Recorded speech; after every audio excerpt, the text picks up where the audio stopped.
on, babies. Ladies and gentlemen, the NFL draft is here amongst us, within us, inside of us, if you were your mother's ass. And it's a bad year to blow. I'll tell you that. It is a bad year to blow. It is a bad year to be in draft purgatory, which is exactly where the Patriots are, which is why they have to love the ones you're with, not necessarily be with the ones you love. And I'll tell you what, the Patriots do not love Will Campbell, and I'll tell you why in this episode we're about to get into of the Simple Minds Sports Show. Welcome, ladies and gentlemen. My co-hosts, as always, Bobby and Raymond. And as we always do, let's do some opening takes. If I remember correctly, I believe Ray stole Bobby's opening take last week. So you are back on suspension. Therefore, you have to go first, Ray. You're up. Go for it.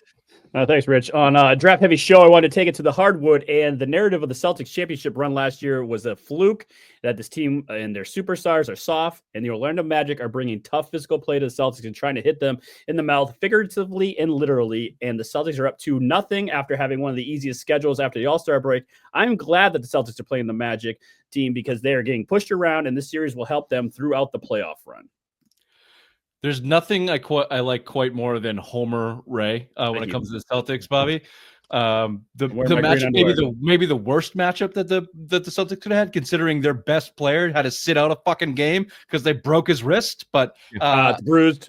I digress. We will get back into that. Bobby, your opening take, please. Certainly. To all you folks that think that taking a tackle isn't the right thing for the Patriots, you people are undisciplined assholes. Outside of life, you probably can't do the right thing. You probably spend your money poorly. You're probably late all the time. You lack discipline and don't do what's right in your life. It is something needed. Once we're in the season, you'll complain that they can't protect Drake May. They need to do it. And if you don't have the testicular fortitude to sometimes do things in life that you don't want, that aren't fun, you, sir, are an undisciplined asshole, and the Patriots need it. Wow. Felt like that was pointed. Speaking of undisciplined assholes, how is your mother, Bobby? Oh, you son of a bitch. I stayed on point to not make a mother joke, to say that I would put my hardwood in Ray's mother's ass, okay? Because that's how he did it in his opening take, and then you did it. So I don't, you son of a bitch. Ask your mother what I did. I'll take my opening take, and I'll go to the ice. I'll go to the rink. Boston Bruins had their exit interview, if you would, for the viewing masses, and oof, you want to see some insecurity. You want to talk about not having balls or not having the testicular fortitude to take some accountability. Take a look at that goddamn press conference. We've got some clips. We're just going to react to it. We've got a lot to get to in this show. So maybe we'll just do kind of some facial reactions or one-word reactions to these clips from the Bruins, which I'm sure a lot of you have heard. If you haven't, stick around. They are some doozies. Bobby hasn't. Grown-ass 50, 60-year-old men just passing the buck left and right, not being able to look themselves in the mirror. It was a sight to be seen for a team that has not missed the playoffs in a decade. They had some hard-hitting questions, which was refreshing to hear as well. So we've got the NFL draft going on live. We'll react to that as the picks are in. Looks like we'll be on air here with the Patriots picking. I think that'll time out for us, seeing as they're picking fourth this year, and they're right underway. So we'll come back after the intro with the Jaguars pick, who traded up to second. But beyond that, we're going to talk some Patriots talk. We'll get into Bobby's scolding of you undisciplined assholes that don't want to take a tackle. Celtics don't go act up like 2-0. you don't agree with me. Celtics go up 2-0 without Tatum. We'll talk about the Tatum industry. We got 10 questions from a guy named Rob. We got the Bruins exit interviews like I talked about. We've got this or that from Chief Bobby. Putting in overtime today, Bobby. Good for you. Thank you. Simplest Minds of the Week. Big segment there. Good show. Nice show. NFL Draft Show here live Thursday, April 24th. Friday Rewind, April 25th. Welcome to the show.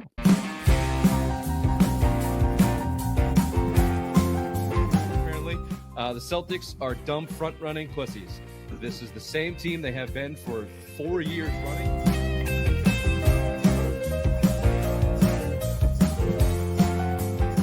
Well, my worst nightmare came true. Missoula and Mayo are friends. What the fuck? Apparently they've known each other since Virginia. They have these docking sessions where they talk about ball and managing people.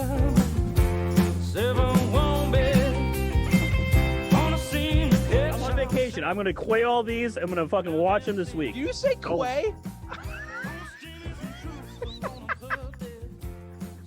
Is it not quay? It's Q. It's Q. It's QUE. You idiot.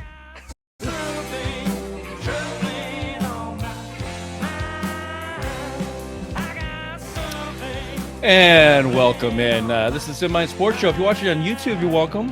Particularly handsome tonight, Bobby New Room, As always. Raymond. If you're listening on your favorite podcast platform, wherever you are listening or watching, please rate, subscribe, review. And I mean that. I'm not just saying it. Click the fucking button. If you're on here, it doesn't take anything to do it. It doesn't cost you anything. We're not going to send you anything other than unsolicited emails every Friday, which is the best way to go. It's called our newsletter. If you don't want to hit subscribe, then just go to our website, simplessports.com. Catch our latest blogs, all the latest podcasts. It comes to you every Friday, the latest in Boston sports news, and some chuckles along the way as we rib on each other's hypothetical mothers and literal mothers sometimes, and everything Boston sports. So please do that, and thanks for watching. So here we are. NFL draft is underway. Who do the Jags take? Travis Hunter. No surprise there. So they moved up for Hunter. And Ray, you told me this before we got on air. Please take it slowly. A lot of picks being exchanged here for the Jags to go from 5 to 2 to get Travis Hunter, whose jersey is already retired at the University of Colorado. So I'm sure that pick's going to work out perfectly for the Jacksonville Jaguars. Any of you Patriots fans, including you two jerk-offs, who wanted Travis Hunter at number 4 overall, right off the bat, the Jags trading whatever Ray's about to tell you, which is future assets for Travis Hunter to go to the Jacksonville Jaguars, tells you all you need to know about Travis Hunter. When's the last time that team made a good decision about anything at all? So, woo! Dust off the sweat there. Thank the lucky stars Travis Hunter didn't fall to the Patriots at 4 like he was supposed to. Because I've been telling you all along, University of Colorado, Bus City, Tuesday Night Irons. Raymond, what did the Jags give up to get this future Hall of Famer, already University of Colorado Hall of Famer? The Jaguars traded the 5th overall pick, a 2nd-round pick, which is number 36, a 4th-round pick, which is number 126, and their 2026 first-round pick to the Browns. For the a second, a third, and next year's first. A second, a 4th, and next year's first. A second, so next year's 4th, this year's second. Nope. This year's 2nd, this year's 4th, and next year's first. That's what I said it slowly. Nope, that's what I you just didn't. fucking said. Next year's first, this year's second, a 4th-round pick. Yep. Thank you. You're welcome. Bobby, instant reaction on that. I'm very surprised that the Browns made the trade after all the comments that they went through. They go back, they get an extra. I don't know exactly what they're going to do. I thought they were going to try and get an impact player. I guess they're just going to try and rebuild. Now for the Browns, they didn't get one of the 2 top best players, and they're not going to have a quarterback. So they're just going to look to stock up, and I don't know what they're going to do at quarterback. So for me, it doesn't seem like a good position, a good move for either teams. As I believe I stated in the text message, the 2 shittiest teams made a really shitty trade. Great. I mean, best case scenario for the Browns, but this is a bias. I don't think Travis Hunter is going to be shit. He certainly wasn't going to be shit going to the Browns, and he's certainly not going to be shit going to the Jags. So, yeah, tough break for Travis Hunter one way or the other. However, they weren't getting a quarterback regardless. So do you take a guy that threatens to quit football if they don't let him play on the defensive side to bolster a Cleveland team? No. Do you take the 5th-round pick in which you can get whatever, take your pick now at that point? We've been talking about this as Patriots fans for weeks. You're in this purgatory here in the middle of the top 10 picks. You can go any way you want. But to collect next year's first from the Jags, who are, probably going to blow again, and another second this year, yeah. Put that on the Patriots table here in the next – we're on the clock. Another on the clock. Yeah, Abdul Carter just went to the Giants. Smart pick by the Giants, not getting too cute. They take the best guy on the board. Well, they don't go after the quarterback. They didn't take Shedeur Sanders, so that's the smartest thing they could have done right there. Yeah, so here we are. Leaves us live to talk about the Patriots at the number 4 pick. And I'll just give you this. I said it in the opening. They are not in love with Will Campbell. Therefore, they shouldn't take him. Take the guy that's going to have the biggest impact on your team, not the guy that's going to be shifted to left guard in 6 weeks. I hear what you're saying, Such a snapper. You go back and forth on this. Just pick a fucking side. I have picked a fucking So, side. okay, so let me play devil's advocate. If they don't take him and they take Ashton Genty, would you be pissed? No.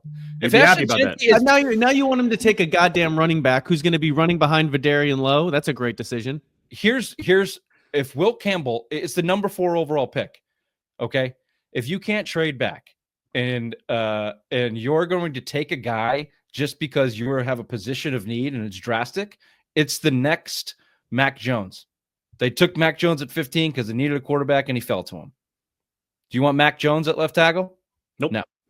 I don't want them to not, take a fucking guy because they need a guy. Comparison. Would you be happy if you took Mac Jones in the second round? That's a great It's a perfect comparison. Yeah. An undersized guy that is not. He's fit not for the undersized. role. He has Yes, shorter. he is. He has, judging by the arm length of what's prototypical, he has it's a 3/4 of an inch too short. Other than that, Wrong. he's 6'5". Like What is prototypical? 318 What is pounds. He's not prototypical in the undersized. NFL? What is prototypical in the NFL is 35-inch arms. The least that they will accept is 33. Will Campbell is under the least He's threshold 32 and 7/8. He's under the threshold. Yes, of the least acceptable. The prototypical that's is not 35. undersized. That So would mean he's small. He's not He's small. 2 3/4 inch under the. It's basically raised dick size under what is acceptable to be a good left tackle in the NFL. Thank you. And I didn't even give a shit about the.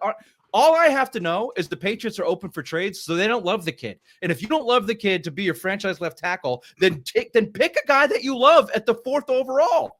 That's a very simple concept that I'm not going to come off of. If they pick Will Campbell because they need a left tackle and they're in love with the outside rusher from Alabama, or they're in love with Mason Graham from Michigan, but they're not going to take him because they need a left tackle, bad pick, and hope he can play. If any of these guys can play, it's a win. Sure, we're not talking about that. But here and now, in the next 10 minutes when they make this, if they do it out of need, it's the wrong thing to do. It's what they said they wouldn't do this whole time. I hate how they're also saying that Will. Go ahead, Raymond. Go. I hate how they're saying like Will Campbell. Yeah, he's going to be better than anything you have on this team right now. But next year he might move to guard and all that shit. It's like, why would you do that then? Why wouldn't you just get the best player available at 4, whoever that is? If it's not Will Campbell, don't take him. If it's Ashton Genty, if it's Mason Graham, if it's Ty Warren, if you want a tight end, because Bill's been fucking saying that in the text exchange that he wants to get a tight end at 4. I mean, whatever you have to do, get the best available player to make this team better now. Address the left tackle in the second round. Trade back into the first round if you have to. Make a big splash back into the first round to get a left tackle. But whatever you do, take the best player available at 4 coming up. I agree. Don't reach just because of his need. Don't just take him because he's need. Take him because he is there, and also positional value matters. You can't just take a good off the ball linebacker doesn't have the same impact as a good left tackle on the team. We've watched this team for the past 2 years. They legitimately cannot move the football because they don't have an offensive line. They need an offensive line. You watch the tape. Will Campbell can play left tackle at LSU for 3 years. He's still young. He's still a true junior, and he has room to grow. I think he can do it. I think he'll be fine. Is he going to be a Hall of Fame left tackle? No, but as long as he can start there for years to come, it addresses a need. But if there's other players and if they're not in love with him, fine, don't pick him. But just the general point is this team needs help there, and they need high-end players. They can't just do it with nobodies. Yeah, I don't disagree. And look, if they take him in, he becomes a starter for him, and that's a win. As we started out the show, it's a bad year to blow. You have the 4th overall pick, and there's no consensus, or there's no a group of consensus guys. Like that's a bad year to suck, man. Like, what did Neighbors go last year? 7, 6. But the Patriots are shit lucky. If it was the other year around, if they had the number where they needed a quarterback this year, then they'd really be screwed. They got lucky as hell that it was last year. They're still, even though it didn't work out this year, they still got lucky as hell. Yeah, you got lucky as hell last year, but you need to make sure that franchise quarterback's happy right now. Let's pump the brakes. We don't even know if Drake May can play. So how lucky are they?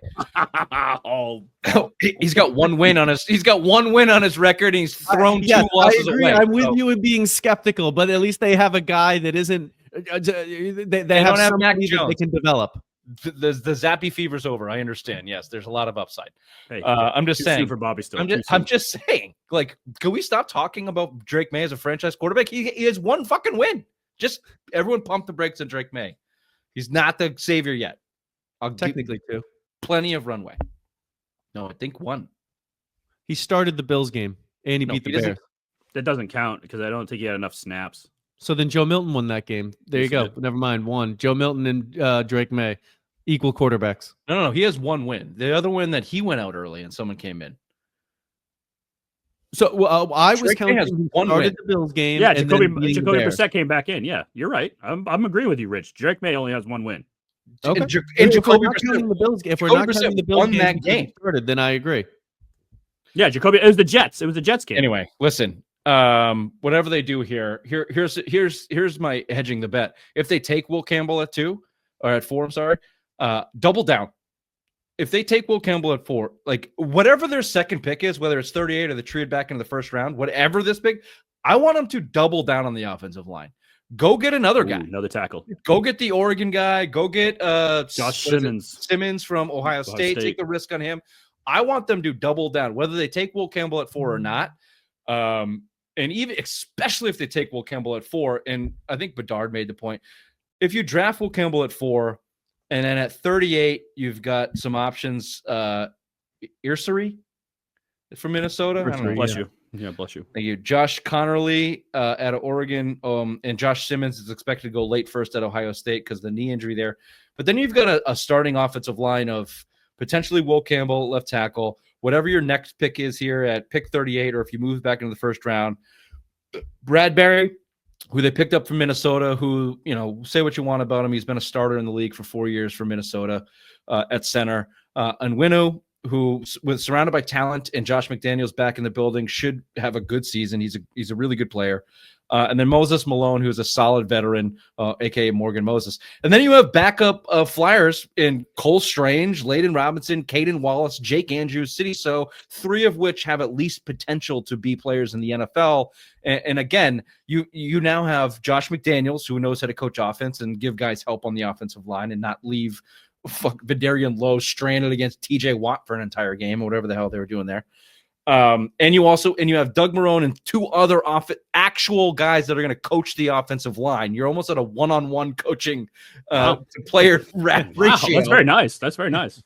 Where in 3 years ago is Matt Patricia, who was calling plays and coaching the offensive line. So you've come a long way. It looks like here we are live.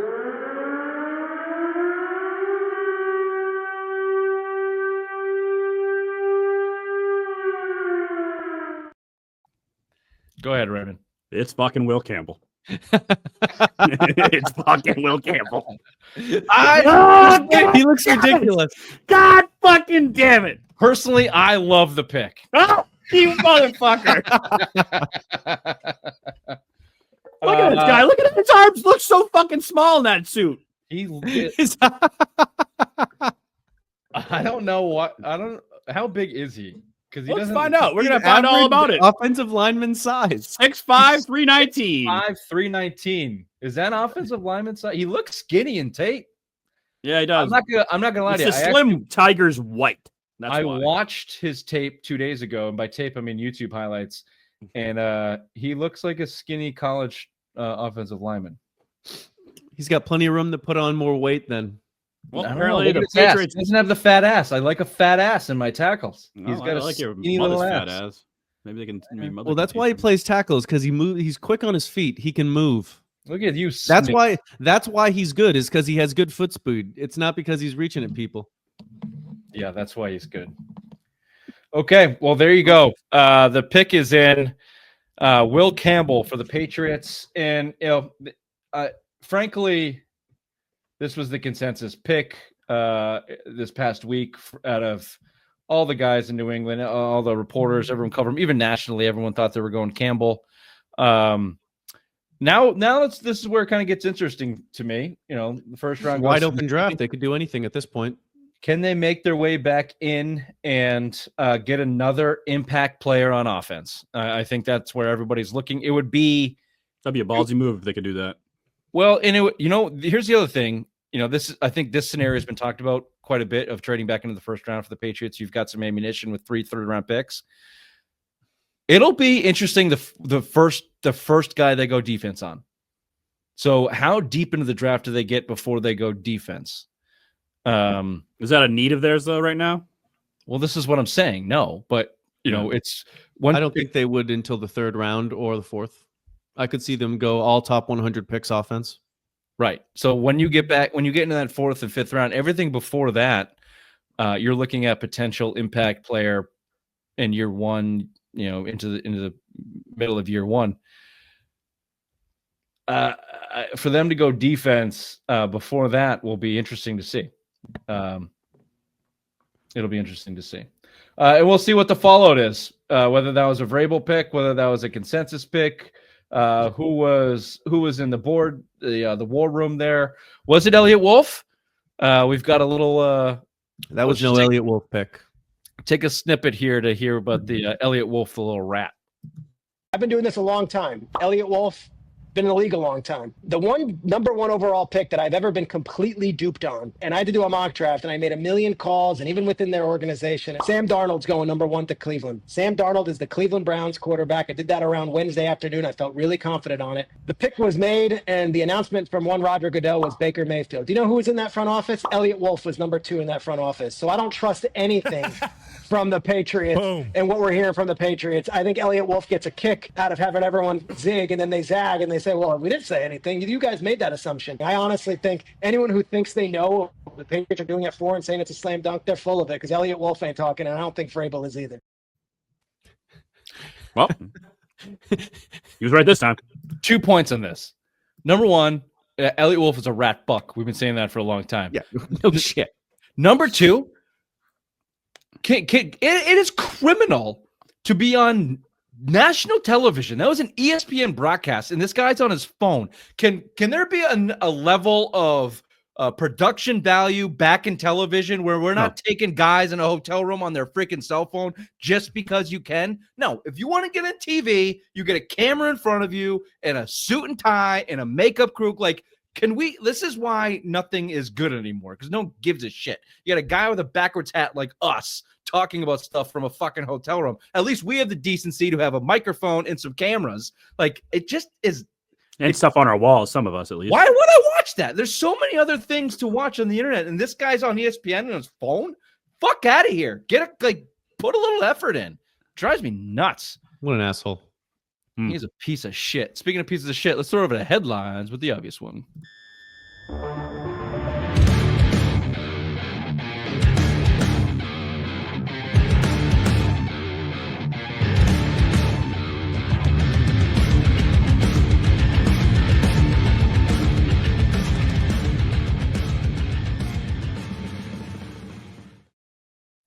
from the only couch that's medically classified as a pre-diabetic zone. Welcome to Headlines with the obvious one. Celtics win game 2, 109-100. Jaylen Brown drops 36, while I dropped tater tots down my cleavage. Meanwhile, I tried doing a jumping jack during halftime and dislocated my tit. My Fitbit thought I died again. Jason Tatum sat out with his sore ribs, which ironically is also how I spent most of my high school. P.S. I once asked Siri if 5 + 2 was the same as 2 + 5, and then congratulated myself for inventing math. Red Sox lose again. New uniform still can't hide the stink. The Sox blew an 8-5 lead like I blew my last shot at good health. Drunk, shirtless, and screaming about Megan Rapinoe, that twat. I watched the whole game while eating a calzone technically just a folded pizza I dropped on the floor. They're wearing new green uniforms to honor Boston. Meanwhile, I wear green because I said guacamole and didn't notice it for 3 hours. I thought it was eczema. Also, I once tried the Sox tickets on OnlyFans, ended up subscribing to a woman named Donna who steps on pies. Bruins out of the playoffs, and I'm out of breath. The Bruins season's over. No playoffs, no hope, no cartilage left in anybody's knees. Hampus Lindholm shattered his kneecap, and McAvoy's shoulder is more jacked up than my cholesterol. Spoiler alert for Lindholm, he can never get into the Navy now. Trust me. I once tried learning hockey strategy, but got distracted by the Zamboni. I thought it was a transformer. I legit tried to talk to it. Big Mac, this deep thought of the week. Boston sports are like me during sex. Slow start, brief hope, and then an unexpected nap. Sometimes there is crying. I am Dr. Big Mac. Catch me next week when I try to explain the NFL draft while deep-throating a cannoli and diagram the NFL playoffs using macaroni art and soft art. Stay thick, Boston.